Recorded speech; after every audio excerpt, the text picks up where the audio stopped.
Tu me donnes ton blocage, je t'écris un conte. Elle m'a dit: «Tu vu cette fille? Elle a trop de la chance, j'aimerais trop être mince comme elle.» Alors, on parle souvent des femmes qui veulent perdre du poids. Celles qu'on entend dire, J'aimerais perdre quelques kilos, j'aimerais me sentir mieux dans mon corps. mais aujourd'hui, j'ai envie de parler d'un autre type de femme. Une femme dont on ne parle presque jamais, la femme très mince. C'est que l'on regarde parfois en se disant: «Elle a trop de la chance, elle peut manger ce qu'elle veut, elle n'a jamais besoin de faire attention.»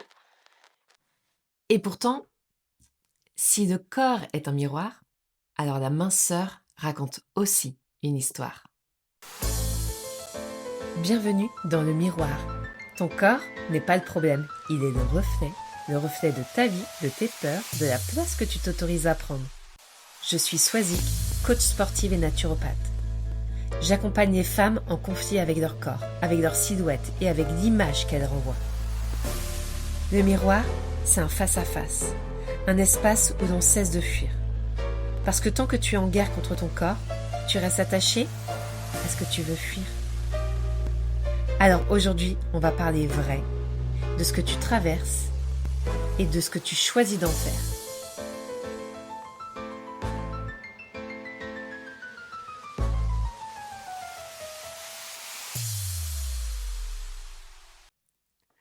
La société fait quelque chose d'étrange avec des femmes minces. On les idéalise. On leur prête des qualités comme la discipline, la chance, la génétique parfaite. Mais on oublie une chose essentielle. Le corps n'est jamais seulement un physique, le corps est une adaptation à la vie. Je te raconte une histoire. Il était une fois, dans un village lumineux, une femme que tout le monde remarquait. Elle était très mince.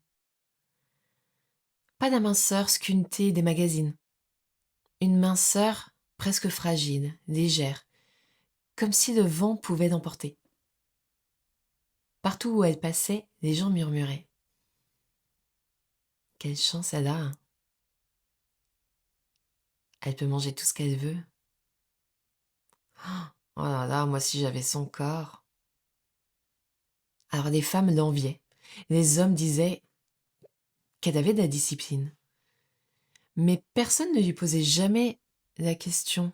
Personne ne lui demandait: «Comment vas-tu vraiment?» Parce que la femme souriait souvent, elle parlait doucement, elle ne dérangeait jamais. Et de loin, sa vie semblait parfaite. Mais ce que les gens ne savaient pas, c'est que cette minceur n'était pas un privilège. C'était une histoire ancienne. Elle avait grandi dans une maison où tout était bruyant. Les portes claquaient, les voix montaient vite, les émotions débordaient. Dans cette maison-là, il fallait se faire petit pour passer entre les tempêtes. Alors l'enfant avait appris à parler doucement, à prendre peu de place, à déranger le moins possible. Et sans même s'en rendre compte, son corps avait continué ce qu'elle avait appris enfant. Il s'était fait plus léger, comme pour disparaître un peu, comme pour ne pas peser dans le tumulte du monde. Les années passèrent et les gens continuèrent de dire: «Quelle chance elle a d'être si mince.» Un jour pourtant, une vieille femme du village s'arrêta devant elle. Elle la regarda longuement, comme si elle lisait un livre invisible. Puis elle dit doucement: «Les gens pensent que ton corps est un privilège, mais moi, je vois qu'il raconte une histoire.» La femme sentit ses yeux se remplir de larmes, car personne n'avait jamais vu ça. La vieille femme posa une main sur son épaule et murmura: «Les corps ne mentent jamais. Ils racontent seulement ce que les enfants ont appris pour survivre.» Et pour la première fois, la femme comprit que son corps n'était pas son ennemi. C'était un messager. peut-être que de jours où le monde lui semblerait enfin plus calme, son corps accepterait de prendre toute sa place.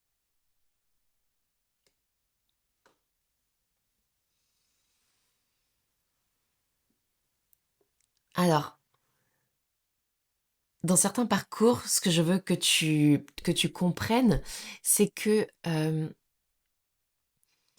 la minceur peut être liée à quelque chose de très subtil. Alors pas toujours, hein, mais parfois. Une femme très mince peut être une femme qui a appris très tôt à se faire petite, ne pas déranger, ne pas prendre trop de place. Comme si inconsciemment son corps disait « Je vais être légère, je vais être discrète, je vais passer entre les regards. » Et parfois c'est l'inverse. Certaines femmes ont été tellement valorisées pour leur apparence qu'elles ont appris à rester une image parfaite, une image fragile, une image qu'il ne faut surtout pas abîmer.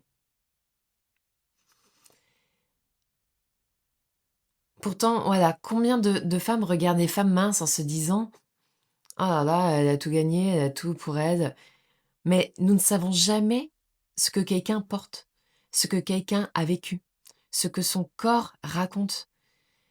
Certaines femmes minces vivent avec la peur de grossir, la peur de décevoir, la peur de ne plus correspondre à l'image qu'on attend d'elle.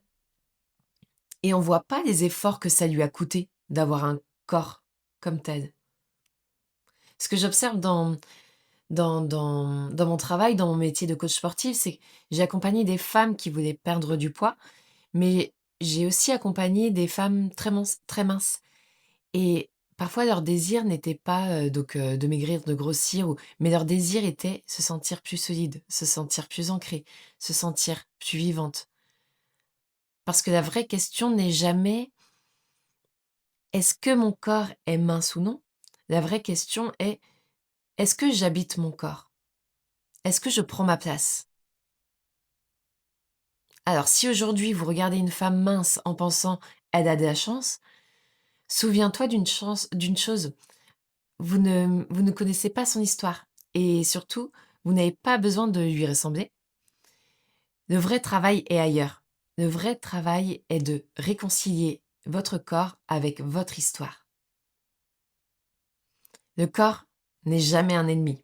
Il est toujours un message. Qu'il soit mince, qu'il soit rond, qu'il change, qu'il résiste. Le corps raconte simplement la manière dont nous avons appris à vivre. Et quand on comprend ça, on arrête de vouloir ressembler aux autres. Et on commence à habiter sa propre vie.